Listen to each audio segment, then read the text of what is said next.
अस्सलाम वालेकुम। Last time हमने डिस्कस किया था कि हमने डिफरेंट ऑर्गेनिक एसिड्स की स्ट्रेंथ को डिटरमिन करने के हवाले से डिफरेंट हमने उसमें ये देखा था कि कौन से मतलब क्या वे है जिससे हमें किसी भी एसिड का की स्ट्रेंथ का पता चल सकता है। उसमें हमने डिसोसिएशन कांस्टेंट या यूं कह लें कि आयनाइजेशन कांस्टेंट देखा। हमने देखा कि के ए क्या की वैल्यू क्या होती है या पी के ए की वैल्यू क्या होती है, या जो आयोनाइजेशन कांस्टेंट की वैल्यू है वो स्ट्रेंथ ऑफ एसिड को डिटरमिन करने में किस तरह से हेल्पफुल हो सकती है, उससे हमें क्या इंफॉर्मेशन मिल सकती है। तो और के ए की जगह हम उसको पी के ए से कैसे रिप्लेस कर देते हैं, तो ये सारा कुछ हमने जो है वो कॉन्जुगेट एसिड्स कॉन्जुगेट बेसिस क्या होते हैं, और ब्रीफली हमने डिफरेंट जो एसिड बेस के कॉन्सेप्ट हैं उनको रिवाइज किया। और हमने टर्मिनोलॉजी देखी कि कॉन्जुगेट एसिड क्या चीज़ मतलब है, या कॉन्जुगेट बेस जो है वो किसे कहते हैं। और हमने ये देखा कि जो किसी भी एसिड की जो स्ट्रेंथ है वो बेसिकली डिपेंड कर रही होती है कि जो उसका जो कॉन्जुगेट बेस है उसकी स्टेबिलिटी कितनी है। सो जितना ज़्यादा greater the stability of conjugate base होगी, higher will be the strength of that particular acid होगा।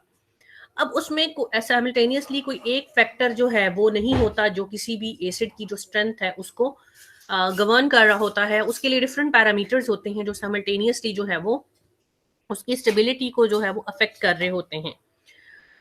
तो आज जो हमारा टॉपिक है, जो लास्ट टाइम हमने जहां से छोड़ा था, वो ये था कि हमने डिफरेंट स्ट्रेंथ की एसिड की स्ट्रेंथ पर डिफरेंट फैक्टर्स का जो है इफेक्ट देखना है। उसमें जो था, जैसे कि मैंने आपको बताया था कि दो चीजें किसी भी एसिड की स्ट्रेंथ के लिए बड़ी इंपॉर्टेंट होती हैं। एक ये कि जो ओ एच बॉन्ड है, चूंकि हम ऑर्गेनिक एसिड्स की बात कर रहे हैं तो चाहे हम उसमें हमारे पास जो है जो क्लासेस ऑफ कंपाउंड माइंड में आती हैं वो वो फिनोलिक क्लास है, या वो अल्कोहल की क्लास है, या वो कार्बोक्सिलिक एसिड है, तो उसमें जो बॉन्ड जिसने आयोनाइज होना है वो ओ एच बॉन्ड ही है। तो उस बॉन्ड की जो स्ट्रेंथ है जिसने आयोनाइज होना है उसकी हम मतलब की स्ट्रेंथ पे डिपेंड कर रहा होता है उस एसिड की स्ट्रेंथ, कि जितना ज्यादा वो वीक बॉन्ड होगा उतना ही ज्यादा उसकी जो आयोनाइजेशन है वो आसान होगी। और वो भी स्ट्रेंथ ऑफ द बॉन्ड भी बेसिकली पीछे स्ट्रक्चर क्या है उस पर डिपेंड कर रहा होता है। उसके बाद जो जब बॉन्ड की ब्रेकिंग होती है, आयोनाइजेशन होती है, और जो आयन बनता है यानी जो कॉन्जुगेट बेस बनता है उसकी स्टेबिलिटी कितनी है।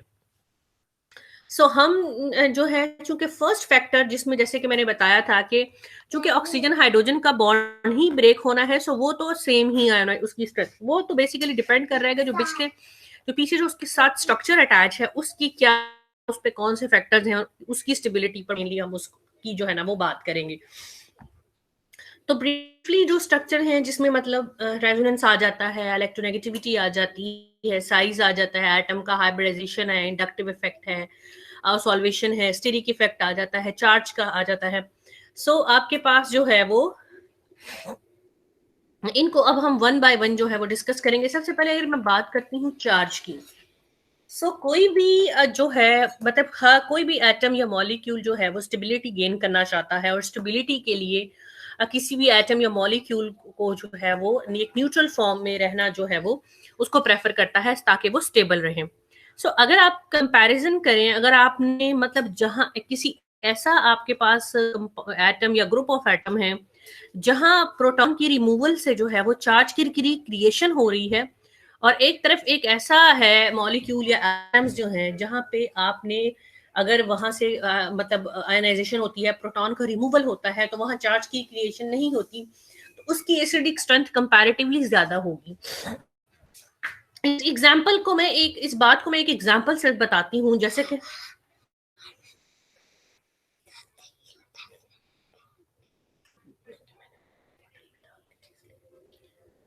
अब फॉर एग्जांपल आपके पास हाइड्रोनियम आयन है, वाटर है और हाइड्रोक्सल है। इन तीनों को आपने एज अ एसिड कंपेयर करना है, तो हाइड्रोनियम आयन के ऊपर आपके पास पॉजिटिव चार्ज था, वाटर न्यूट्रल था और हाइड्रोक्सल था।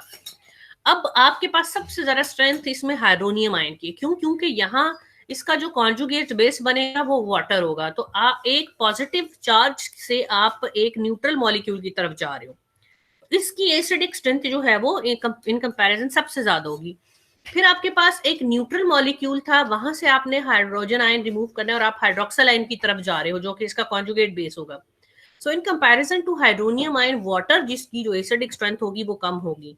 लेकिन अगर इसके मुकाबले में आप हाइड्रोक्सिल आयन को देखें, जहां से आप एक नेगेटिवली चार्ज ऑक्सीजन एटम से हाइड्रोजन रिमूव करने की कोशिश कर रहे हो, जो कि ऑलमोस्ट मतलब इम्पॉसिबल होगा। क्यों? क्योंकि ऑलरेडी उस पर नेगेटिव चार्ज है, हाइड्रोजन का रिमूवल होगा तो ऑक्सीजन के ऊपर -2 हो जाएगा, जो कि बहुत अनस्टेबल फॉर्म में चला जाएगा। सो चार्ज क्रिएशन हो रही है, किस तरह से हो रही है, पॉजिटिव चार्ज खत्म हो रहा है, नेगेटिव चार्ज किस तरह से क्रिएट हो रहा है, उसका भी बड़ा इंपॉर्टेंट मतलब होता है उसमें रोल एसिडिक स्ट्रेंथ में। जैसे कि फॉर एग्जांपल, दूसरी एग्जांपल आपके पास अमोनियम आयन है, सेम यहाँ पे चूंकि पॉजिटिवली चार्ज था, यहाँ से हाइड्रोजन रिमूव होगा तो ये अमोनिया में कन्वर्ट होगा। सो एक स्टेबल न्यूट्रल जो है वो एक कॉन्जुगेट बेस बन रहा है। यहाँ पे NH3 जब जो है यहाँ पे क्या होगा, प्रोटॉन ये करेगा तो ये NH2 में कन्वर्ट हो जाएगा और यहाँ पे NH में कन्वर्ट होगा, लेकिन -2 चार्ज होगा। तो अगर पॉजिटिव चार्ज यानी एक चार्ज, या तो चार्ज डिक्रीज हो रहा है या आपके पास कॉन्जुगेट बेस के ऊपर चार्ज बढ़ रहा है। अगर तो कॉन्जुगेट बेस के केस में चार्ज आप इंक्रीज कर रहे हो तो फिर स्टेबिलिटी कम होगी, हो सकती है। और अगर आपके पास जो है वो अमोनिया, जैसे अगर आप एसिड से चार्ज को कम कर रहे हो और कॉन्जुगेट बेस में कम न्यूट्रल है या चार्ज कम है, तो उस केस में आपके पास जो स्टेबिलिटी है वो ज्यादा होगी। फॉर एग्जांपल, जैसे कि मैंने आपको बताया कि आपके पास जो है वो यहाँ पे हाइड्रोनियम आयन के केस में जो कॉन्जुगेट बेस होगा वो वाटर होगा, जो न्यूट्रल है वो मोर स्टेबल होगा। वाटर के केस में जो कॉन्जुगेट बेस है वो OH होगा, जिसकी स्टेबिलिटी कम होगी as compare to neutral water के, और इसके मुकाबले में OH से तो बहुत ही इम्पॉसिबल होगा, क्योंकि जहां उसका जो कॉन्जुगेट बेस है वो O-2 होगा। जैसे कि तो सबसे स्ट्रॉन्गेस्ट स्टेज आपके पास में हाइड्रोनियम आयन, फिर हाइड्रोक्सल, और फिर जो है वीकेस्ट जो होगा अगर हम कंपैरिजन करें तो ये होगा। सो इस तरह से चार्ज का मतलब ये रोल है। इसी तरह हम बात करते हैं एटम की। यहाँ पे एटम तो हम अगर इनऑर्गेनिक एसिड्स की मेनली ज्यादातर बात करते हैं तो हम रोल ऑफ एटम की तरफ चाहते हैं, लेकिन चूंकि हमारे पास तो जो एटम इन्वॉल्व है उसमें वो हाइड्रोजन के साथ डायरेक्टली कनेक्टेड ऑक्सीजन ही है। सो हमारे पास तो एटम, हम ऑर्गेनिक एसिड्स की जब बात करते हैं तो एटम्स रिमेन्स द सेम और वो ऑक्सीजन ही होता है। लेकिन लेट्स सपोज उनको हम इन कंपैरिजन देखते हैं। फॉर एग्जांपल, हमने अगर हम फिनोल्स की बात करते हैं तो हमारे पास ओ की जगह सल्फर आ जाता है। अगर इस तरह का केस हो या इस तरह का कोई हो तो हम जरा थोड़ा सा रोल ऑफ एटम भी देख लेते हैं। एटम का रोल मतलब उसके साइज के हवाले से, उसकी इलेक्ट्रोनेगेटिविटी के हवाले से अब दो तरह से ट्रेंड पाए जाते हैं। अगर आप अक्रॉस द पीरियोडिक टेबल देखें तो आपके पास जो है जैसे जैसे इलेक्ट्रोनेगेटिविटी इंक्रीज होती है, आपके पास उसी तरह जो है वो एसिडिक स्ट्रेंथ जो है वो भी बढ़ती है। फॉर एग्जांपल, आपके पास हाइड्रोजन फ्लोराइड का वाटर, अमोनिया और CH4 के साथ कंपैरिजन करें तो उनकी pKa वैल्यू आपके पास है HF की सबसे ज्यादा है, उसकी एसिडिक स्ट्रेंथ सॉरी सबसे कम है, उसकी एसिडिक स्ट्रेंथ सबसे ज्यादा है। क्यों? क्योंकि उसकी इलेक्ट्रोनेगेटिविटी जो है वो सबसे ज्यादा है। इसी तरह मीथेन की अगर बात करें, उसकी pKa वैल्यू सबसे ज्यादा है। इट मीन्स की उसकी जो एसिडिक स्ट्रेंथ है वो सबसे जो है वो कम है। ठीक है, वहां से हाइड्रोजन का रिमूवल जो है वो बहुत ज्यादा मुश्किल है। इसी तरह अगर मतलब अगर मैं जो है वो डाउन द जो है ये अगर मैं बात कर रही हूँ अलोंग द पीरियड जो है वो, और अगर मैं अलोंग द ग्रुप बात करूँ, ठीक है, तो वो जैसे जैसे अलोंग द पीरियड क्या होगा कि जैसे जैसे इलेक्ट्रोनेगेटिविटी बढ़ती जाएगी वैसे वैसे जो है जिस डायरेक्शन में, उसी डायरेक्शन में एसिडिक स्ट्रेंथ होगी। लेकिन अगर हम अलोंग द कॉलम बात कर रहे हैं तो उस केस में आपके पास क्या है कि आपके पास इलेक्ट्रोनेगेटिविटी तो आपके पास कम हो रही है, लेकिन आपके पास साइज जो है वो बढ़ रहा है। तो साइज के बढ़ने से जो है वो इलेक्ट्रोनेगेटिविटी जो है वो सॉरी जो एसिडिक स्ट्रेंथ होगी वो इंक्रीज होगी। उसके क्या होगा, क्योंकि जो आपके पास कॉन्जुगेट बेस बनेगा, यानी कि हाइड्रोजन आयोडाइड का आई होगा, Br का Br नेगेटिव होगा, तो जितना बड़ा उस एटम का साइज होगा उतना ही, यानी कॉन्जुगेट बेस के अंदर उतना ही ज्यादा वो नेगेटिव चार्ज को अपने ऊपर जो है वो अकोमोडेट कर सकता है और उतना ही ज्यादा स्टेबल होगा। लाइक फॉर एग्जांपल, आपके पास आयोडाइड आयन है और फ्लोराइड आयन है। आपके पास देखिए HI की एसिडिक स्ट्रेंथ कितनी ज्यादा है कि -10 है इसकी pK वैल्यू। यहाँ कॉन्जुगेट बेस क्या है, आयोडाइड आयन, उसका साइज बड़ा है। ठीक है, 220 आपके पास पिकोमीटर है। और फ्लोराइड आयन यानी अगर आपके पास क्लोरीन है उसका साइज 133 है। तो जितना बड़ा साइज होगा उतना ही वो नेगेटिव चार्ज जो है उसको स्टेबलाइज करेगा, अपने ऊपर अकोमोडेट करेगा, और उतनी ही ज्यादा उसकी जो है वो एसिडिक स्ट्रेंथ ज्यादा होगी। इसी तरह अगर आप वाटर और हाइड्रोजन सल्फाइड का कंपैरिजन करें तो H2S के केस में क्या होगा कि जब यहाँ से प्रोटॉन रिमूव होगा और यहाँ से होगा तो नेगेटिव चार्ज जो सल्फर है, चूंकि उसका साइज ज्यादा बड़ा है तो उस पर वो ज्यादा अकोमोडेट होगा एज कम्पेयर टू वाटर के। इसी तरह अगर आप थायो मीथान मतलब मीथेन थायोल में अगर जिक्र करें SH यानी फिनोल ये अल्कोहल्स को थायोल से कंपैरिजन करें तो उसमें थायोल्स की जो एसिडिक स्ट्रेंथ है वो ज्यादा क्यों है, क्योंकि सल्फर का साइज बड़ा है और वो जो कॉन्जुगेट बेस हो है उसमें वो नेगेटिव चार्ज बिगर साइज होने की वजह से ज्यादा जो है वो स्टेबल है।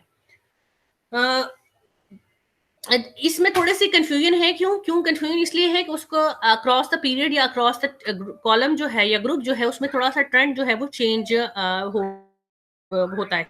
Acidity increases as we go across a row in the periodic table. It makes a sense that HF is more electronegative than water, ammonia, and methane due to greater electronegativity of fluorine versus oxygen, nitrogen, and carbon. A fluorine bearing a negative charge is a happy fluorine. ठीक है, ये तो हम सब जानते हैं. But here's another strange thing that HF itself is not a strong acid, at least not in the sense that it ionizes completely in water.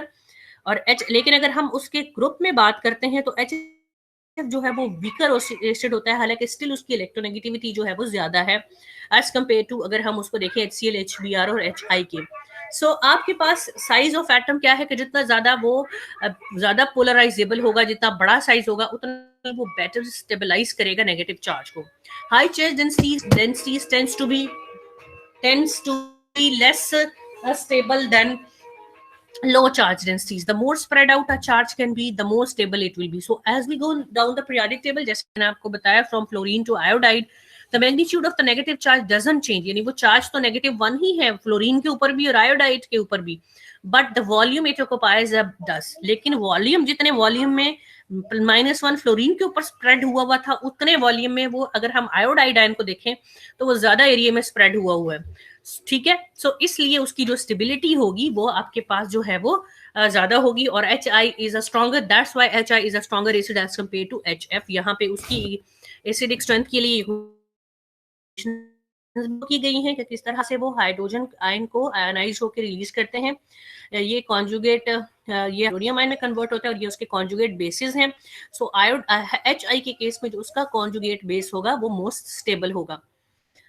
अब for example आपके पास यहाँ पे है ब्यूटेन है और प्रोपानोल है, ठीक है। अब आप ये देखें कि यहाँ फॉर एग्जाम्पल आप रेड हाइड्रोजन को रिमूव करना है, तो रेड हाइड्रोजन को रिमूव करने के बाद यहाँ आपके पास कार्बन नेगेटिव के ऊपर आपके पास चार्ज आ रहा है और यहाँ ऑक्सीजन नेगेटिव। तो अब आप खुद सोचें कि एक ऐसे कॉन्जुगेट बेस, ये इसका कॉन्जुगेट बेस है ब्यूटेन का और ये प्रोपानोल का, एक केस में कॉन्जुगेट बेस ऐसा है जिसके ऊपर कार्बन के ऊपर नेगेटिव चार्ज है और आप एक केस में एक ऐसी एग्जाम्पल है जिसमें नेगेटिव चार्ज ऑक्सीजन के ऊपर है।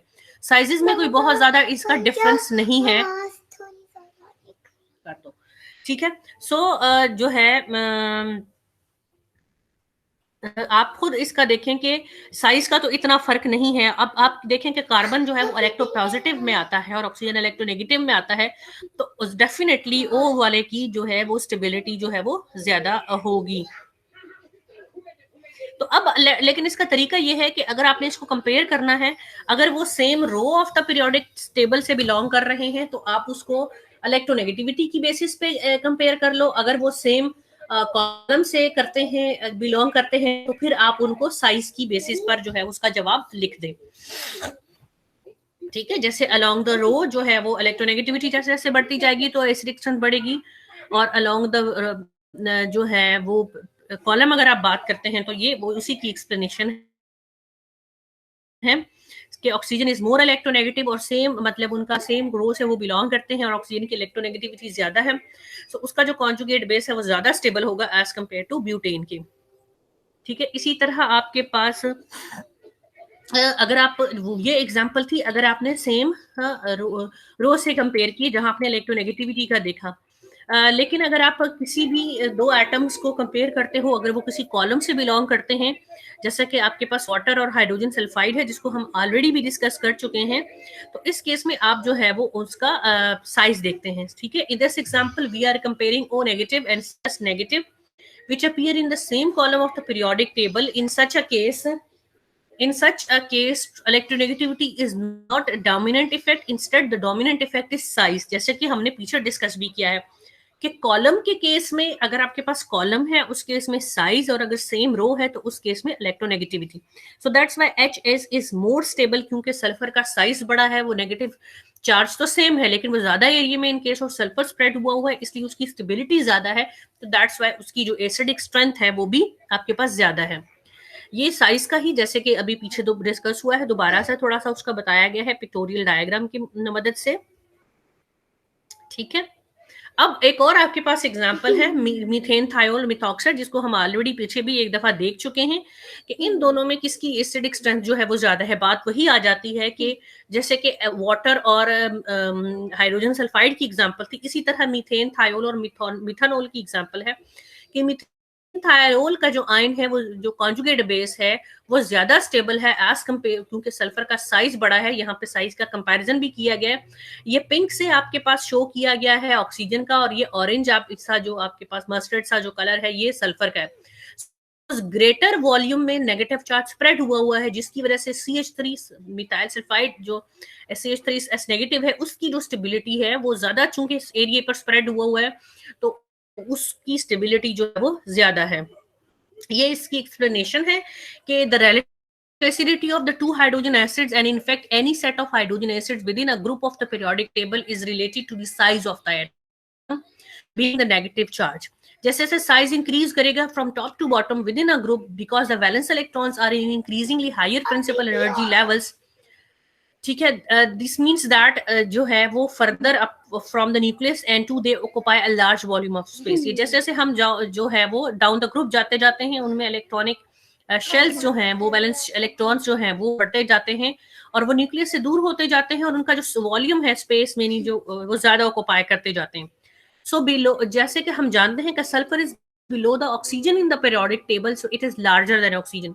So that's why the negative charge on the sulfur in methane thiolate is spread over a larger volume as compared to the negative charge of oxygen in case of methoxide ion. So that's why the stability of the methane CH3S negative anion is more as compared to CH3O negative ion. So that's why there is the difference in the acidic strength of the two. That for example आपके पास increasing size है down the group, जैसे कि एक column में, तो उसकी आपके पास जो है वो पीके वैल्यू जैसे जैसे नीचे जाते जा रहे हैं आप ग्रुप में, पीके वैल्यू जो है वो बढ़ती जा रही है। इसी तरह इसमें देखें, जैसे जैसे आप डाउन द ग्रुप जाते जा रहे हो आपके पास जो है वो पीके वैल्यू जो है वो उसकी कम होती जा रही है, यानी कि एसिडिक स्ट्रेंथ बढ़ती जा रही है। यहाँ पे भी इसकी तो मुझे मिली नहीं, तो ये कार्बोक्सिलिक एसिड की जो पीके वैल्यू है वो 5 है, इनकी जो है वो इससे कम होगी कार्बोक्सिलिक एसिड के मुकाबले में, यानी इसकी 5 से कम होगी। क्यों? क्योंकि यहाँ पे अब ऑक्सीजन की जगह एक एटम सल्फर आ गया, और सल्फर के ऊपर जब नेगेटिव चार्ज आएगा तो वो ज्यादा स्टेबल होगा। इसी तरह यहाँ 2 सल्फर हैं तो इसकी इससे भी कम हो। पीके वैल्यू जो है वो मुझे मिली नहीं, जब मिलेगी तो मैं आप लोगों को बता दूंगी। लेकिन आप लोगों को पीके वैल्यूज इस तरह से हर एक की याद करने की जरूरत नहीं है। जनरली आपको पता होना चाहिए कि किसकी एसिडिक स्ट्रेंथ ज्यादा होगी और किसकी कम होगी। पीके वैल्यूज को रट्टा लगाने की जरूरत नहीं है, बस ये पता होना चाहिए कि किसकी एसिडिक स्ट्रेंथ कम होगी और किसकी ज्यादा होगी। जैसे कि स्टार्ट में बताया था कि किस तरह इलेक्ट्रोनेगेटिविटी, अगर हाइड्रोजन जिसके साथ अटैच है, जिस एटम के साथ, जितनी ज्यादा उसकी इलेक्ट्रोनेगेटिविटी होगी उतना उस बॉन्ड की आयनाइजेशन भी इजी होगी। तो वो अलोंग द रो जो हमने देखा था कि किस तरह से एसिडिक स्ट्रेंथ जो है वो चेंज होती है। जैसे कि मैंने आपको कहा कि अगर हम किसी पीरियड की बात करते हैं तो वहां पे हम ये देखते हैं कि जो नेगेटिव चार्ज यानी कॉन्जुगेट बेस जब बनेगा तो उसमें जो नेगेटिव चार्ज आएगा वो किस एटम के ऊपर है। जिस जो दो एसिड्स को अगर हम कंपेयर कर रहे हैं और उस एक from the same row of the periodic table, तो फ्रॉम द सेम पीरियड, तो उसमें जिसके कॉन्जुगेट बेस जिसके कॉन्जुगेट नेगेटिव चार्ज जिस एटम के ऊपर है, उस जिसका ज्यादा इलेक्ट्रोनेगेटिव होगा उतनी ही ज्यादा उसकी स्टेबिलिटी होगी और उसका जो एसिड होगा वो उतना ही ज्यादा स्ट्रॉन्गर होगा। So the most important factor in strength of an acid is the stability of the conjugate base. More stable is the conjugate base, the stronger will be the acid. जैसे कि ये बार बार मैं आपको बता चुकी हूँ। और an important factor in the stability of the conjugate base is which element the negative charge is on.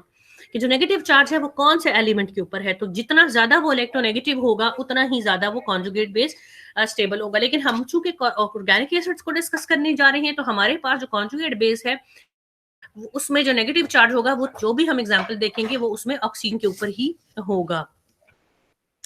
ठीक है, फॉर एग्जाम्पल जैसे जैसे डाउन आप देखें इलेक्ट्रोनेगेटिविटी बढ़ती जा रही है, तो जो की ए की वैल्यू है वो कम हो रही है, यानी एसिडिक स्ट्रेंथ बढ़ती जा रही है। सेम यहाँ पे आप देख लें और इसी तरह यहाँ पे आप देखें।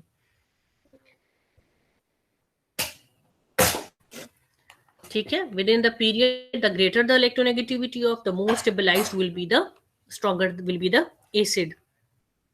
द डिफरेंट टेबल से आपको उस तरह से बताने की कोशिश की गई कि acidity increase in with in a given row जो है वो उसमें इलेक्ट्रोनेगेटिविटी का इफेक्ट आ जाता है, और acidity increases with in a given column और उसमें आपके पास जो है वो साइज का रोल आ जाता है, डोमिनेट कर जाता है। अब आपके पास मैंने आपसे कहा था कि कॉन्जुगेट बेस का जो स्ट्रक्चर है उस पीछे कौन से एटम्स क्या ग्रुप अटैच हैं वो भी बड़ा रोल प्ले कर रहे होते हैं। सो एक बात हमेशा याद रखिए कि जितने जो इलेक्ट्रॉन विड्रॉइंग ग्रुप, हमने ये देखना है कि कौन से फैक्टर्स जो हैं वो अब नेगेटिव, कौन से एटम्स या ग्रुप ऑफ एटम्स उस कॉन्जुगेट बेस में अटैच हैं जो कि उसके नेगेटिव चार्ज को स्टेबलाइज कर सकें। सो ऐसे एटम्स या ग्रुप ऑफ एटम जो उसके नेगेटिव चार्ज को जितना ज्यादा स्टेबलाइज करेंगे उसकी स्टेबिलिटी इतनी बढ़ेगी और उसकी एसिडिक स्ट्रेंथ उतनी ही ज्यादा होगी। सो अब हम ये तो जानते हैं कि जो इलेक्ट्रॉन विड्रॉइंग ग्रुप्स क्या होते हैं और इलेक्ट्रॉन डोनेटिंग ग्रुप्स क्या होते हैं। इलेक्ट्रॉन विड्रॉइंग ग्रुप्स ऐसे एटम या ग्रुप ऑफ एटम का सेट हो सकता है जिसकी इलेक्ट्रोनेगेटिविटी डायरेक्टली अटैच्ड एटम से ज्यादा हो, और वो इलेक्ट्रॉन विड्रॉइंग होने की वजह से या इलेक्ट्रोनेगेटिविटी का इफेक्ट ज्यादा होने की वजह से वो जो इलेक्ट्रॉन डेंसिटी होती है वो अपनी तरफ विड्रॉ कर रहे होते हैं।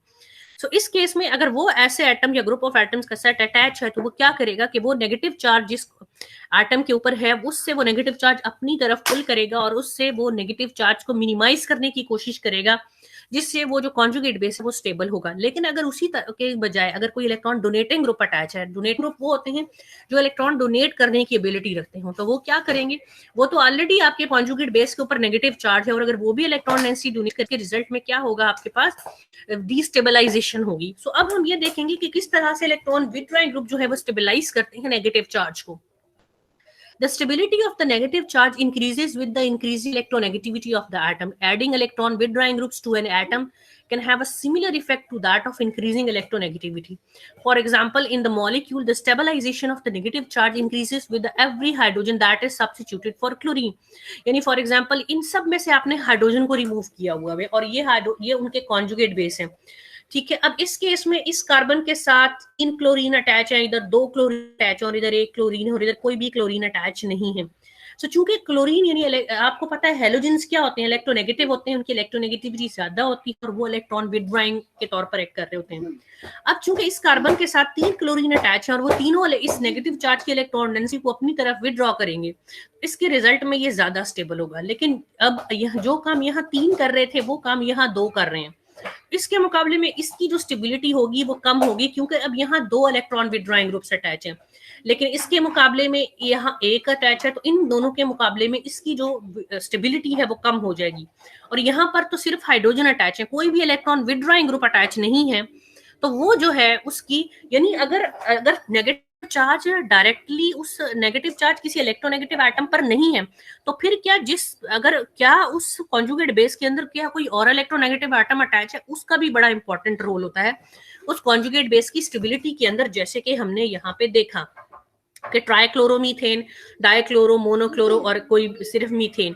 तो अगर जिससे जैसे उसमें क्लोरीन का नंबर ज्यादा है उसी तरह उसकी एसिडिक स्ट्रेंथ बढ़ती जा रही है। क्यों? क्योंकि एक तो इस बॉन्ड की CH बॉन्ड की आयनाइजेशन को वो फेवर कर रहा है और उससे बनने वाला जो कॉन्जुगेट बेस है उसको बाय इलेक्ट्रॉन विड्रॉइंग इफेक्ट जो है वो स्टेबलाइज कर रहे हैं।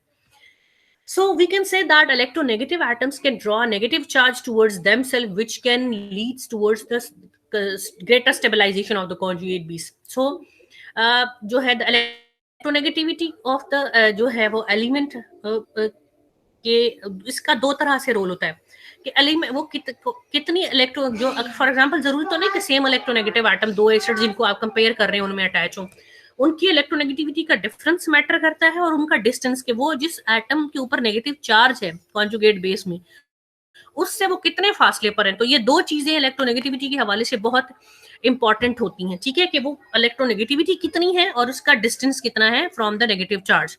सो electron withdrawing substituents can increase the acidity of the near by atom. ठीक है, और लेकिन अगर जितनी ज्यादा इलेक्ट्रोनेगेटिविटी होगी उतनी ही ज्यादा वो एसिडिक स्ट्रेंथ को बढ़ाएगा। लेकिन अगर डिस्टेंस उस इलेक्ट्रोनेगेटिव एटम का नेगेटिव चार्ज रखने वाले एटम से ज्यादा होगा तो फिर उसका इफेक्ट कम होगा। फॉर एग्जाम्पल, पहले हम एग्जाम्पल देखते हैं जिसमें पोजीशन तो सब सारे इलेक्ट्रोनेगेटिव एटम्स की सेम है। यानी फॉर एग्जाम्पल, ये आपके पास एसिटिक एसिड है, यहाँ पे fluorine, chlorine, bromine, iodine attach है, लेकिन उस केस में सब में डिस्टेंस एक जितना है, ठीक है।